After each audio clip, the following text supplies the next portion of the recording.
malbole su e tātou tuspa ia, salamo se lau luos futas, salamo se lau luos fumaltas.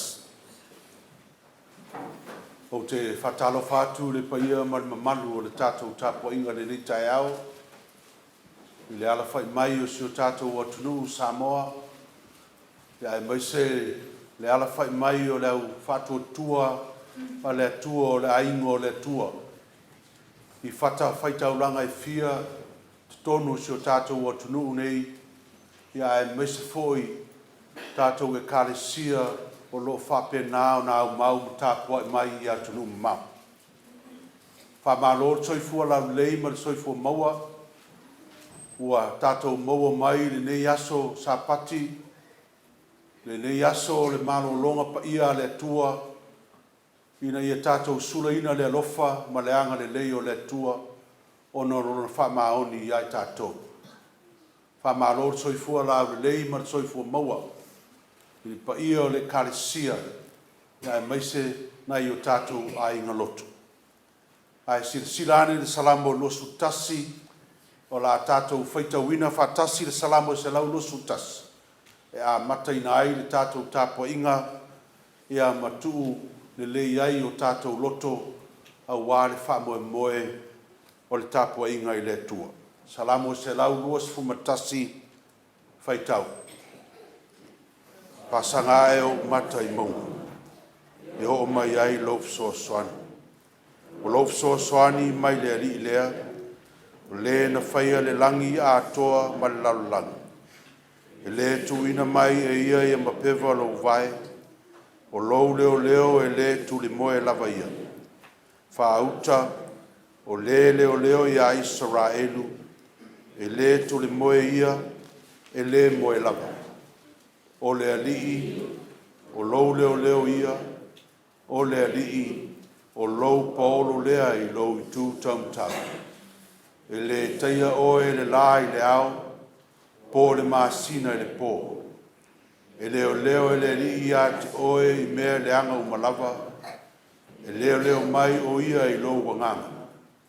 E leo leo le alii i lou rufafo ma lou rufane, e a mata maina i lava ai o i le whaavau, o le a tātou tāpuai i le atua.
Tua sisiri e se, o le tua o le paia o le tua, i le vavau e o le whavavau, o le tua e maria ai o mātou loto i mea le uma. Ma o la ua fio o le tua o mafua ai, o na toe uru fale mai lau whanau, i te tonu o le nei malu malu, e sula ina lo lava alofa ma lo wanga le lei, i a te mātou. Mātou te tui o luma le li e, ma le mātou whamoe moe, o lo e loto lo toi le mea nei, e ale le mana o lo wanganga pa ia, e te tau to olua ina se tau mawhainga lau whanau whatua tua, ina ia mātou whai ai le nei tāpua inga e le moni ma le whamaoni, ma ia i watu I lo vi inga e whaavau. I lo lava suafa Yesu a mātou te talo atua nei. Amene. O la tātou pese lua se lau whasu wha, lua se lau whasu wha le vi inga o le tua o la tātou pese ai.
Faitauina o Afionga pa ia le atua.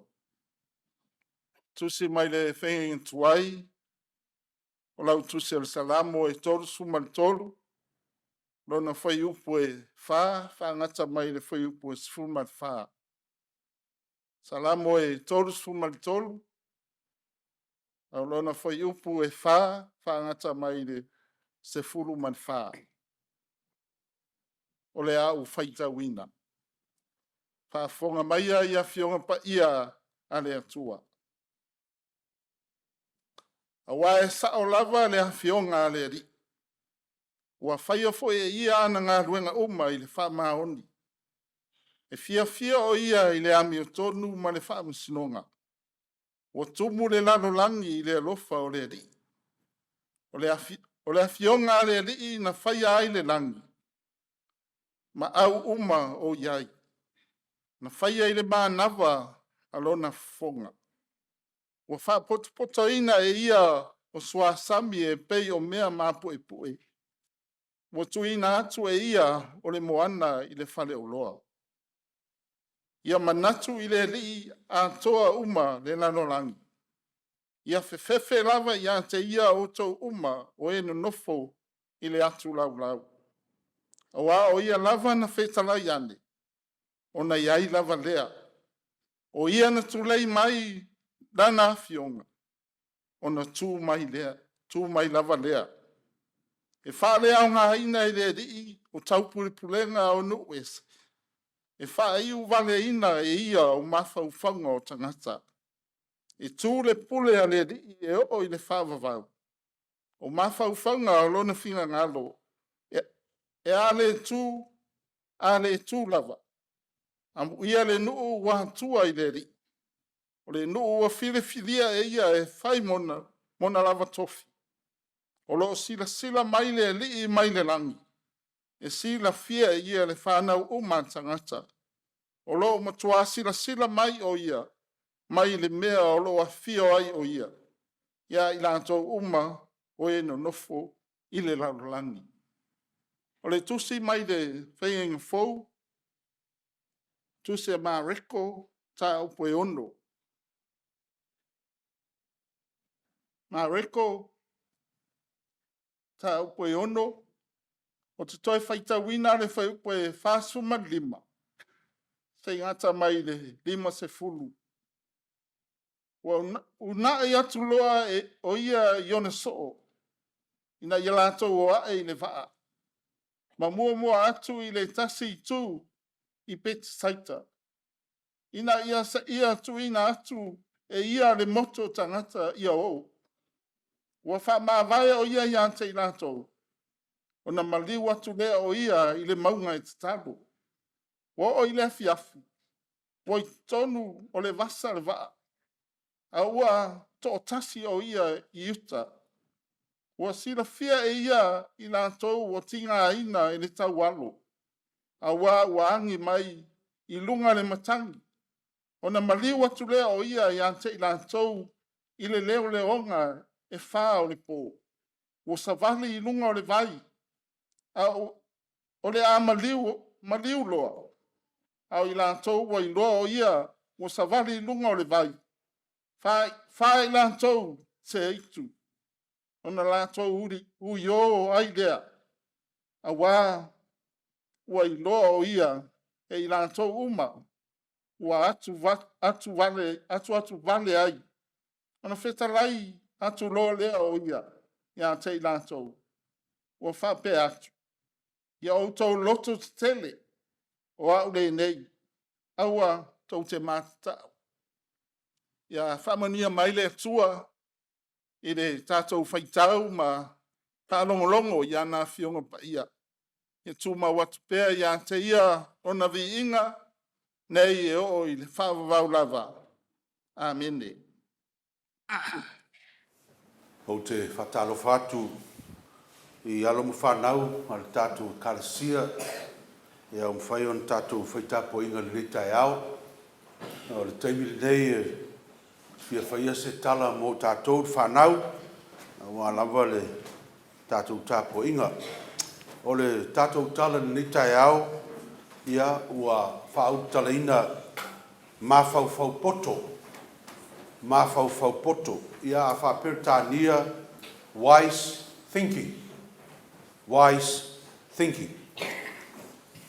Sa iai se taitai o se tasi malo.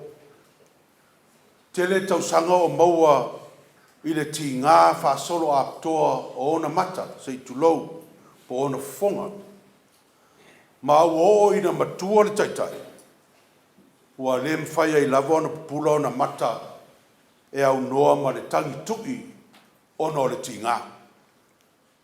Tele tupe le malo wa alu fo mai ese mai sia tunu ia ai wale mafai ona maua se tonga fitinga po se fo o tinga mata o taitai o le tasi aso fa longo le taitai o le malo lo asiasi mai lo na malo se monike le monike nei ua tau ua i le tonga fitio ngase ia fa pe fo i le fo ina o fa fita auli o tangata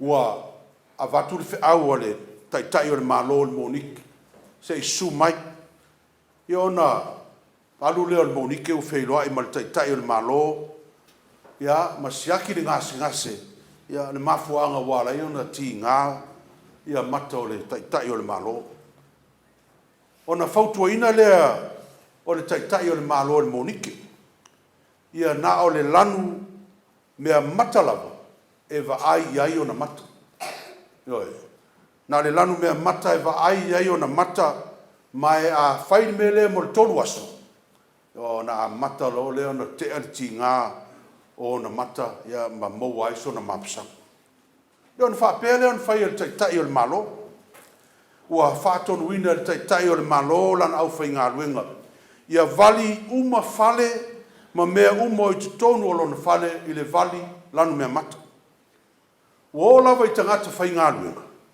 ale ainga o le taitai ia ma lana whanau ma lona ainga atoa ia ua ofu lanu mea mata uma ia ma ua vali foi o lato fōringa lanu mea mata ina ia aua lava le iai se vali se lanu e ese mai le lanu mea mata le ia whaina le mati ngā le vaai le taitai o le malo ma ua lanu mea mata ato mea uma o le ia ma se mea oa ipu whaitau mafutanga laula ua lanu mea mata uma tolu aso o mawai tau nuu lava le tala le monika ua maua le mapusanga o le taitai o le malo ua le toi tingā o na mata ma ua langona lona fiafia ai ai me o tupu ua le mawhai o na alu taitai o le malo i fafo atu o lona fale o na ese le lanu o le o fafo e le lanu mea mata e lanu ese fafo ai ua le aini tupe le malo e vali lanu mea mata ato ai le atu nuu ma le malo e ana toe a ami fo i leo le monike sau se i fai mai po le a se whaafita au e fai le mele ua tupu le ala ua maua le mapusanga a ua le mwhai na asiasi i lona malo ia ona tau nuu fo i leo le monike ia ua atu ia au na le taitai o le malo ua wha ofu lanu mea mata ia ma vali lanu mea mata ofu ia fo ringa o le monike ia ona hawhela o le monike i lunga tupu nei a whaina le ia mata o le taitai o le malo ia ua fofola atu o le taitai o le malo o le monike lona whaafitau le ua maua le fo tono o lona lava ai le mwhai na alo atu i fafu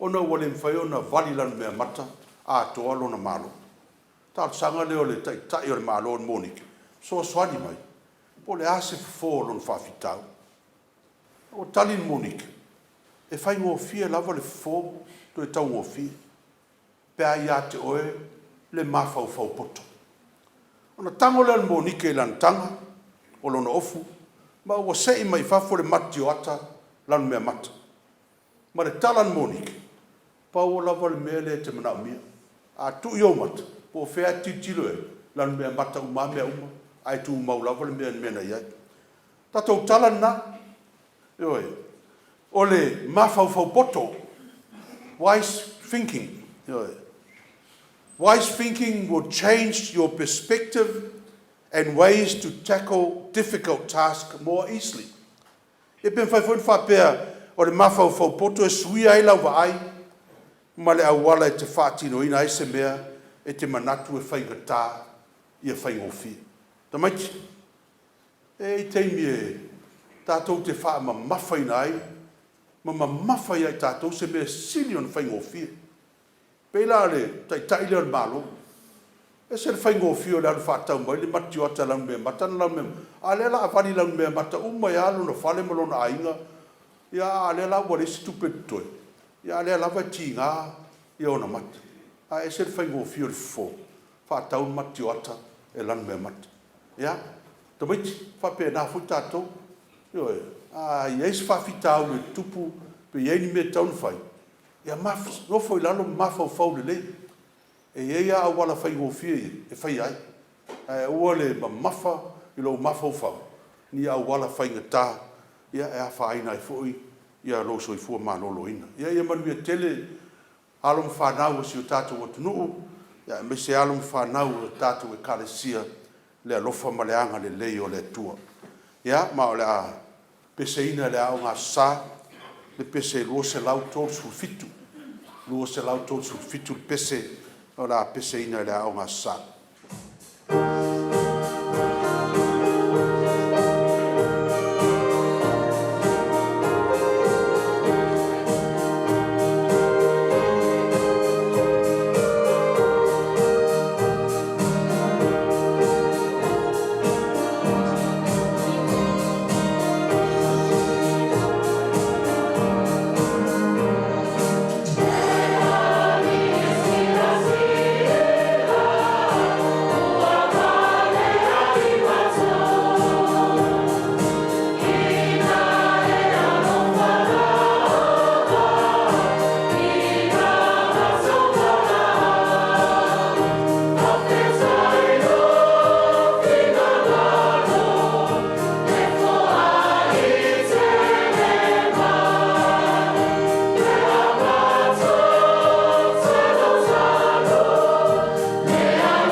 tātou tārsanga.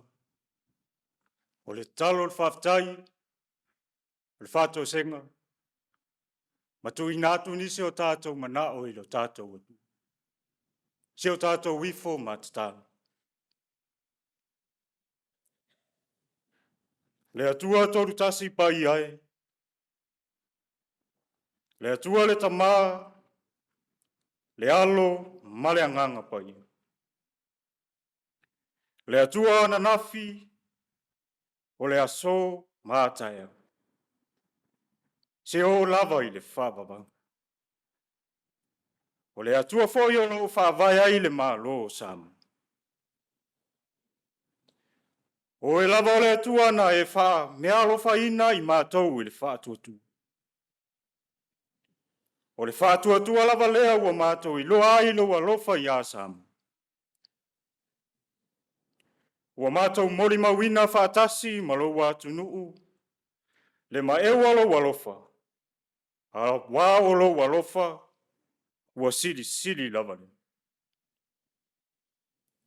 A wā ua e utu masuasua ina le soifua e o lo wātu nuu le nei asu. I le ola vivii ma le anganga ua ofo ina atu. I so se fata faita ulanga. Mai lava ile tae ao si o mai le nei afiafi. Whawhetai, o lo manuia le ao le mālo Samoa. Le pale mia ma le kapeneta. Malana whainga mālo. Whawhetai o lo manuia ue ka le sia kerisiano umai Samoa. I la lātou tatalo ma la lātou tapuai. A wā se manuia o Samoa mauna tangata. Whawhetai o lo manuia le au te tele o Samoa. Mai lava i ta mā mati nā mātutua. Se o lava i whana witi. Whawhetai o lo manuia Samoa mauna atina. Wa e whata mau a inga le ele. Ai mai se le ngātai whale. E o fo i le whaso mai ma le anga le leo atu nuu ma maa lotu au. I le ati na e o sio mato watu nuu. Vai ma le tau ati ai. Mātou te whawhetai tele. A wā o ia mea uma. E a fua mai lava i a te oelo mātou atua. I lo whasoa ma lo lufi a aulele. Whawhetai le anga nuu ma le tala lele. Wa e whaatala lele iai. Ma e whaanga nuu ai lo watunu. O lau fola o loa lilo lea mo Samoa. Ua tatanga ai mea uma. Ma ua manoa ai tangata uma. I le ola whetausi ai ma le ola whealo lo wha. Ua maua ai le mau poponga. Ma whewha asua ai o tangata. Whawhetai le poto. O le lama ma le atamai. O anga waa ma tāleni. Ua e tuina i o tangata. A wā lava le whaunga ina. Le tau atina ina o lo watu. Ai meise o lau e ka le sia ma lau tala lele. Whawhetai lau tuspaia. O le whasino ana ala lea i lo watu. Mauna tangata. A wā o le sulu lea. Ma le lama i loto o tangata uma. Whawhetai le anganga pa ia. O le whesoasoa ni siri lea i a Samoa. I taimi o whita ma whainga tau leo langani. Ai siri le whawhetai. O naro walo pele e toa tasi o Yesu Keriso. O le na whaia le tongi ola mo Samoa ma le lalolangi atu. Na maliu matatu mai le oti ma le tungam. Ina ia mātou maua le ola e whāwawa. Pe a whai mātou te whātua masala mō whamau. Ia tu maui lau a whio, le vi inga ma le whanetang. Ne isi o le whāwawa. Le atua mi o tonu. Mātou te tataru. Whamole whama ngalo mai le I whonga Samoa.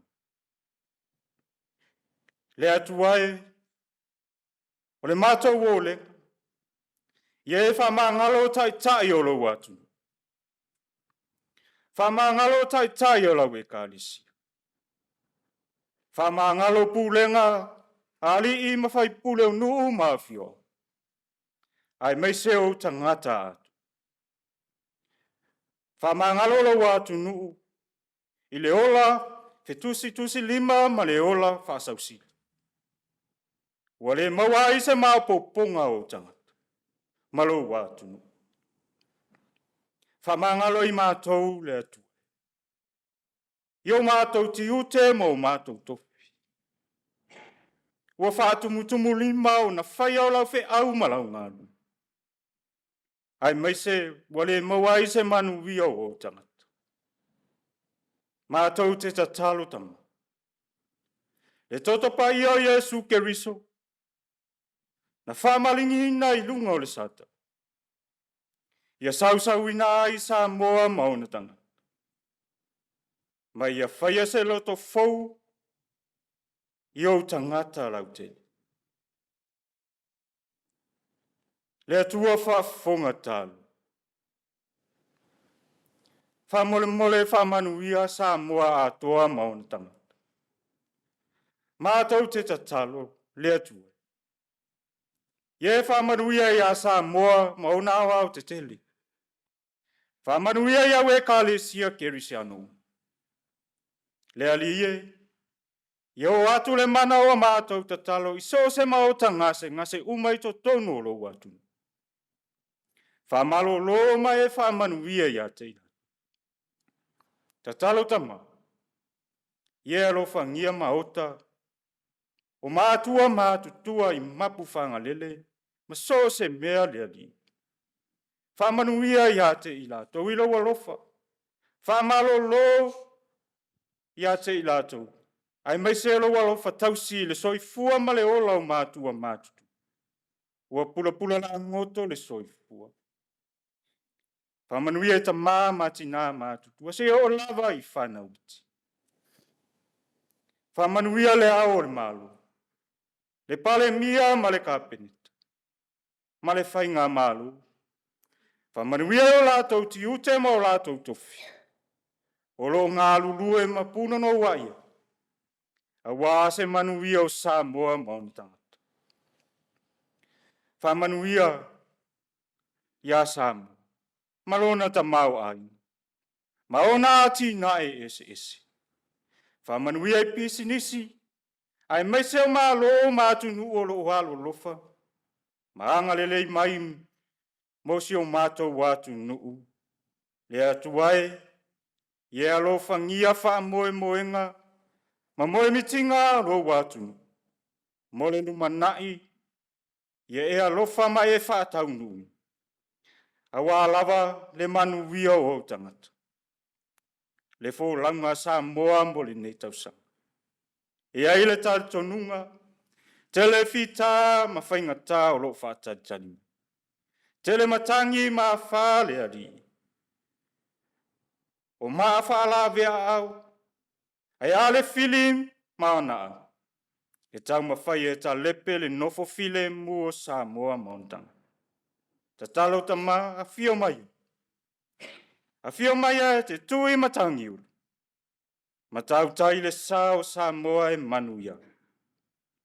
Mātou te ta talo ta ma. A mailau file mua e pulea loto lo watunu. Maona tangata. Ia mawaile loto watasi ila o fiu. Mawale ngalu lue fatas. Mawale fetausia. Male fealo lo fa. Mawale fealo fani. E ati na e ailo watu nuu malona ta mawai. Ina ia ola manuia o tangata le ali. Fatu mawina lo mato wola fatu tu e soifua maola ngalulu. E ati na e lau fe au malau ngalu. Na ia tupu maola pe alau tala le lei to tono Samoa. A wase manuia o tangata. A mātou whalongo le ali ie, po le asau whetalaini. Ta tala le mātou whalo. Ta tala le whafofonga lo watu. Po le asau whetala lai mai e taoso ai I mātou umalau. I fe au mangaluenga o lo watu nu ina o la manu i au tangata. I lau tala lile. O le mātou tatalo nā tama. Pātasi matatalo i le loto tangata labai. Ia whaia iai lo finganga. Ai aua lava lo mātou roto. E ala atu ia Yesu o lena o mai le ta. Lo mātou tamai o le nami. Ia pai ia rosua. Ia o mai o mātou. Ia whaia o finganga o lau tami e peo whaia mai. Ia e whai mai a te mātou e asu me a mātou mai tau asu. Ia e whamaharo i a te mātou i a mātou sa. E o mātou whoi o mātou whamaharo nāti. Ia e wāna mai a te mātou. Au whoi teitei nei mātou whasoso. Ai e lawe a ia mātou ai nea. Wā e o mātou mana. A toa mani i mai whāpana. Amen. O le a tātou tue pese le tua le pese se lau whāsu tasi. Se lau whāsu tasi pese o le a tātou tue pese ai.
O le launga le swafa mamanu o le tua le tama.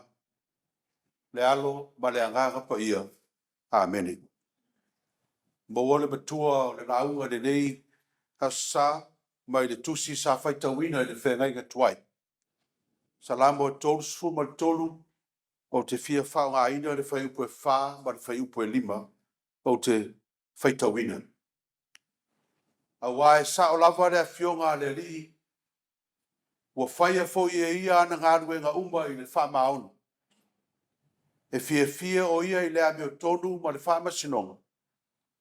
Ua tumu le lalolangi i le alofo le li.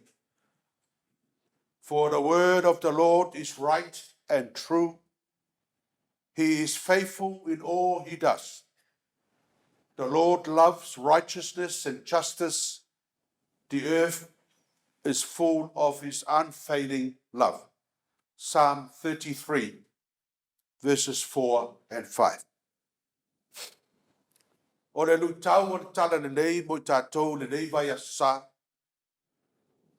e whapea. O le whamaoni ato toa le tua e whaadi ai lona alofa e tu mau. God's faithfulness reveals his steadfast love. O le whamaoni ato toa le tua e whaadi ai lona alofa e tu mau. Fai mai stasi o skola I longa o le tuspaia. O le whamaoni ato toa le tua po le God's faithfulness. O le tasi lea na tura o le tua. Le whamaoni ato toa lea le tua o whaadia I ana folanga ai maise lan whaotanga. Mo tangata uma e ala I a Yesu Keristo. E le whatusaina le whamaoni ato toa le tua. I le whamaoni o Abrahamo, o Mose, Josefa, Noa, o Ruta, Tavita, e Elia, e Isaia mais. E peo na tāua e le tuspaia. A wae ui o ni au na whamaoni e tusai ma le mau le tuspaia. Ai au na e whe momo wai lo lato whamaoni. E ei teimi e mutai whamaoni. Ai furitua ma le ustai I le finangalo le tua. Al whamaoni o le tua. O le whamaoni e ato toa ono le alofa o le tua e tu mau e whavau. Le alofa e tu mau leo le tua God's steadfast love. Wa whamatala ina le poto Solomona I le upu e peru Hesed. Ia po le Heseti le Samoa o lona winga o le loyal love. A Samoa ina o le alofa whamaoni po le alofa e tu mau. O le alofa leo le tua e leise tua oi. E le lei ananga. E tu mau ana tau tinonga. E le mwhai an tinei e seis. O no le alofa e whama ite le tua. O no le alofa e patino lava I le tua.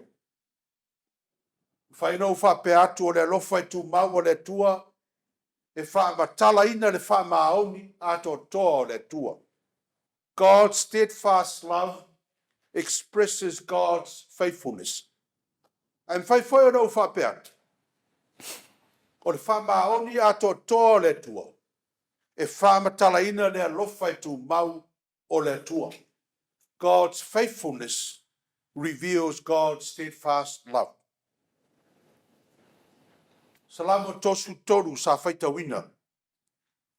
O lo whamawhaina ai mua le te tau ono mea I le tangata o na viia le tua.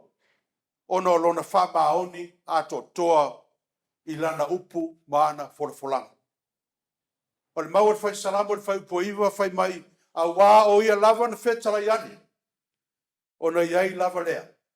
O ia na tulei mai lana fionga o na tū mai lava lea. E le ngata I lea ia tātou vi ia le tua o no lona anga le lei. Ma lona maalosi ma lona mana. E mafua ai o na whamaoni ato toa. Ma lofa le tua e tu mau. Pe ona pese le whai salamo a wā e sao lava le fionga le rii. Wa whai e fo ia na ngā ruenga uma I le whamaoni. E fia o ia I le ami o tonu ma le whamasinonga. Wa tumu le lalolangi I le alofa o le rii. Rona winga le lava na o le whaitau ia fionga a le tua. Ai manao mia le whatau ina o le whaalongo manino ia fionga le tua. A wār whaalongo, pe ona whai mai le pese ta maiti o le aonga sā I le neitaia. E mau ai le poto e ilo ai stai finangalo o le tua. O le vaenga lona lua o salamo tosuto. O lo whatau ina ai le mata lasi whelanu ranuai o le alofa o le tua. O le mau o le whai salamo o le tātou o tua o le tua sitirietsi. O le tua e whaavavau. O le tua e lave ina wha mautu ina tau ave ina I tātou. Ma o tātou ainga, mo tātou nuu mātunu, mai o tātou whawhita au riuma. Pe ona mo mauru whai salamo le leitai au, amu ia le nuu ua tua i le li, o le nuu ua whiriwhiria e ia, e whai mo na lava tofu. A wai le tu lafo ina e le tualo na nuu, ma ona tangata anu, e pe ona mo li mauru whai salamo le leitai au, o lo sila mai le li mai le lang, e sila fia e ia le whana uma a tangata. Io e ona nā tua lava leo le tua, e wha maoni a toa ma tu maulo na alofa, na te le tu ina i tātou na ia whano o tangata whātua tua. Le nā tua leo le tua, o lo mātira tila le maftanga Yesu monso, tu sai maltala ma reko, mai walata i le afiafi o na o leo so Yesu le wha, e o atu le isi tu o le sami o kalaia i le ai o Betsaita. Me maltala mate, a ma reko. Wa sila fia Yesu i lātou, wa tinga ina i ta walo. A wa angi mai luman matangi. O na maliu atu le o ia i a te lātou, i le leo leonga e wha o le pō. A tau le leo leonga e wha i le pō. O le leo leonga leo wha peritania ina shortly before dawn. O lono winga mai le afiafi o le isi aso, e o le tae ao wa lata ina tafata o le aspo. E leo tu lafo ina Yesu le wha moe o na so. Mau moni a Yesu le mau a le fai salamo lusu, se lau lusu matas. O le ali o lo leo ia. O le ali o lo paolo lea i le tuta utau. E le taia o e le lai le ao po le masina le po. E leo e le ali ia toi me le anga uma. E leo mai o ia i lo wanganga. E leo le ali i lo urfafo ma lo urfale. E a mata mai nei lava ai o i le whaavau. Ioe, le tu moe pe moe Yesu. Lona wha maoni a toa, ma lona alofa e tu mau mo ona so. Mai le afiafi e o le whaveao. O lo turi matai pea le wha moe o ona so. Samoa le atunu pele. E maua lunga le fua o le wha maoni. Wha pea le fua o le alofa. E bo mie manuia i a inga manuu mai ka le sia e maise si o tātou o tunuu o Samoa. Tō tele o taulangi, ma o tonu foi e le fisiringia le tala nei, i le nei a sā pe a whai e tau tino stas, o oe o le tangata whamau. Paule me fisiringia le tala nei, po ato toa lo whamau, e pe ona whamaoni ato toa le tua i ato oe ma. O atangia i le upu pertania faithfulness, le ato toa o lo whamau. Yo e atonu, wa e au sia la sanga o le upu faithful, whamaoni. Ai te leo au sia le NES, le whai wai faithfulness, le faithfulness. O lo whamatala ina le upurina, le whamaoni e manau mia, i ato toa. O le upetania leo le nes, le whapipi i le upu faithful. E whamatala ina ai le quality, po le winga le lei ato toa o se mea. Ese mai winga masani. Nono winga. Aua nei mita i la tau o tai o malo. Mai la tau o lo whatino ina ngā ruenga le malo. A wase manui o Samoa. Ono so whamaonu. Don't just be satisfied that you are a faithful servant, but seek to be a faithful plusness. A faithfulness servant. Mo Samoa. E te sua e manuia loi lo tofi, ai mese lo vala wina le malo, o e lavo le au ona whamaoni fe momo wa. E leo ia te oe le whamaoni a to toa o le tua e manuia ai Samoa. Au foi nei mita tai o ekalesia. I lou vala wina. Fai mai o suiva aia I tātou o le tua. Ai leo ato toia I tātou le wha maoni o le tua. Ono le se tia ngofie tātou I wha o so songa. Ai mese wha tosina. Lau whai ngā renga pa ia le tua. Au e te mita I lo wha maoni. Ai sa ili wha maoni ato toa le tua e whai ai lau ngā renga. O nā mi o tonu ai leo savalinga Samoa. Maona tangata nuu I le tala le. Ai ata I tai o nuu mai. O le ale fuo ina I ai lo wha maoni. O e le matai ua whapa I aina. I lo whai nuu le lei, ma lo whai a inga le lei.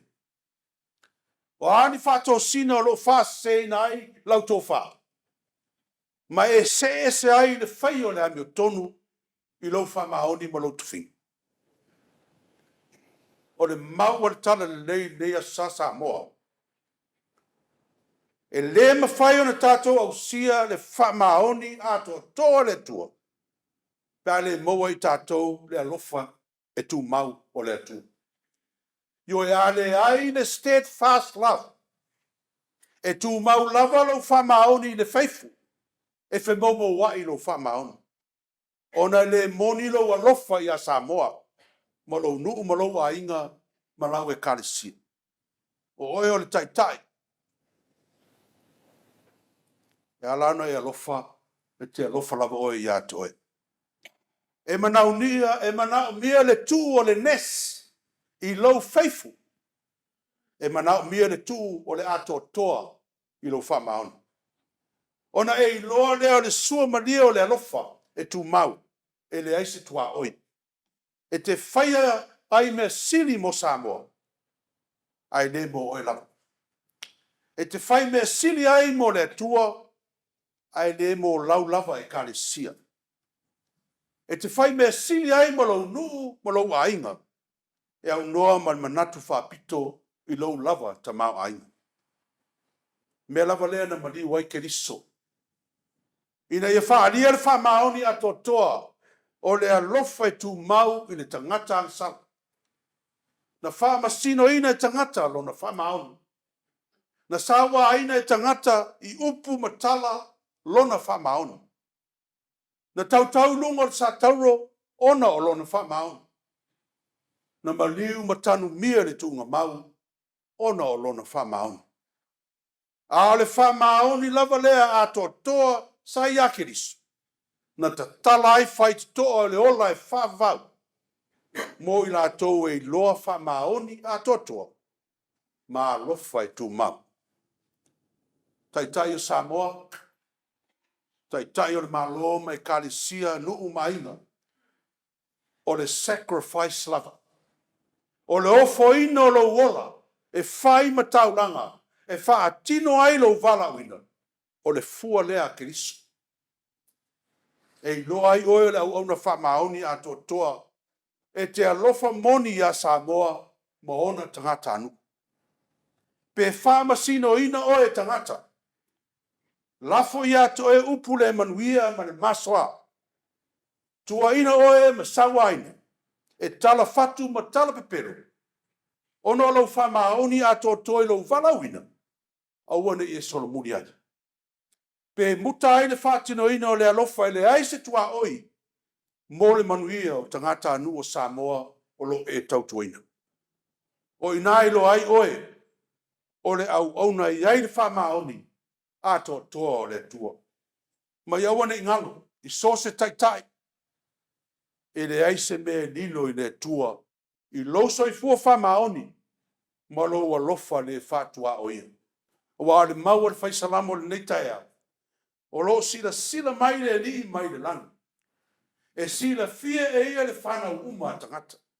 Whaauta o lo sila le li e mat tau ia teia.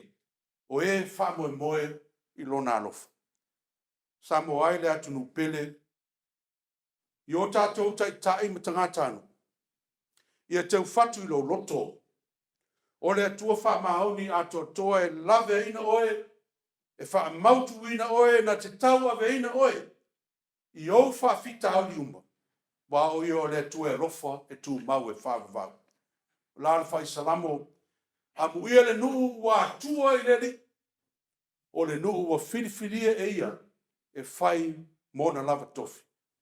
A wa e sao lava le fionga le li, ua whai e fo e ia ana ngā ruenga uma i le whaamau. E fia o ia i le ami o tonu, ma le whaamasinonga, ua tumu le lalolanga, i le alofo le li. Amen. Tātou pese, i le pese se lau ono survalu, se lau ono survalu le pese o le a tātou pese ai, o le a oina ai fo i ma le tātou foa.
E mo le atu le nganga whafta I tele, mo le tātou tāpua inga I le leia sa. Pa malo le o le sai, si o tātou o tunu, ya e maise o tātou e kālesia, lo mwhai o tātou tāpua I lunga o penga te whailangi I le leitu aso. Via le tua lo soifua tau tua, ma lo tau soifua au auna, a e maise lo o tau soifua tāpua. Pamanuia le tua Samoa, I whea au mga luenga o le nei vai aso, ai maise le nei tau sanga atoa. Whamanuia le malo, ia ai maise fo i le karisia, ia ai maise fo i taita inga nuu mana whanga. Ia manuia a ingo Samoa i sa o tau taita inga le whātino ina o lo tau vala wina. Mo le moli atu alo whaanga, mai le le kalesia i Aotearoa e whakasa SANDRINGHAM, mo si o tātou watunu. Ia manuia tele le nei aso, i le alofa ma le anga le lei o le atua.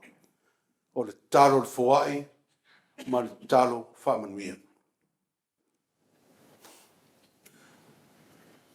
Le di ia Iesu Keriso,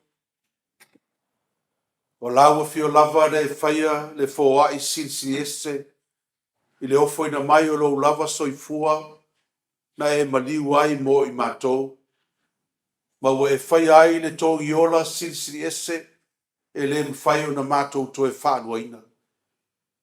Ai tau o se mei longa ai no mātou loto whaftai, ua mātou wofo ina atu nei tupe, whatasi mo mātou tangata e ui so mātou le ato toa ma le whatawa. A wāu whi au mau ngā duenga. Ia e talia mai le mātou foai, ma e whapa ia ina le alie, ma e whamanuia i au tangata, ua foai le nei aso mo lau fio. A le manuia ma le file mua lau fio le atua le tama. Le alofa sinsiri eso Iesu Keriso, lo mātou wali i whaola. Le maafutanga ma lau fio a nganga pa ia.